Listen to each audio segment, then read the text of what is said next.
எல்லாருக்கும் வணக்கங்க. Healthy and tasty யாருக்கு தான் வேண்டாம்? இந்த ரெசிபி வீடியோ பிடிச்சிருந்தா கண்டிப்பா லைக், ஷேர், சப்ஸ்கிரைப் பண்ணிக்கோங்க. Thank you so much. இந்த பச்சை பயிறு தோசை நீங்க ஒரு தடவை சாப்பிட்டீங்கன்னா தட்டையே வலிச்சு சாப்பிடுற அளவுக்கு டேஸ்டா இருக்குங்க. 2 கப்பு பச்சை பயிறு 8 மணி நேரம் ஓவர் நைட் ஊற வச்சு எடுத்தாச்சு. ரொம்ப சிம்பிளுங்க.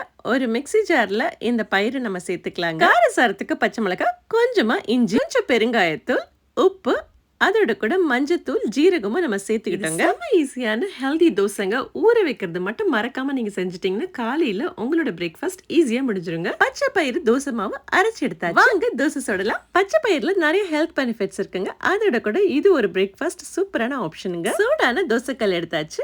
நல்ல தோசை மாவையும் சுத்தியாச்சு. பாருங்களேன் எவ்வளவு அழகா ஷேப் வந்திருக்கு. இந்த பச்சை பயிர் தோசைக்கு நெய் சேர்த்துக்கோங்க. இன்னுமே சூப்பரா இருக்குங்க. காலையில சுட சுட இந்த மாதிரி ஒரு தோசை, இதோட கூட சூப்பரான தேங்காய் சட்னி வச்சு சாப்பிட்டு பார்த்தா சாம சூப்பரா இருக்குங்க. இன்னொரு ரெசிபி வீடியோட மீண்டும் சந்திப்போம்.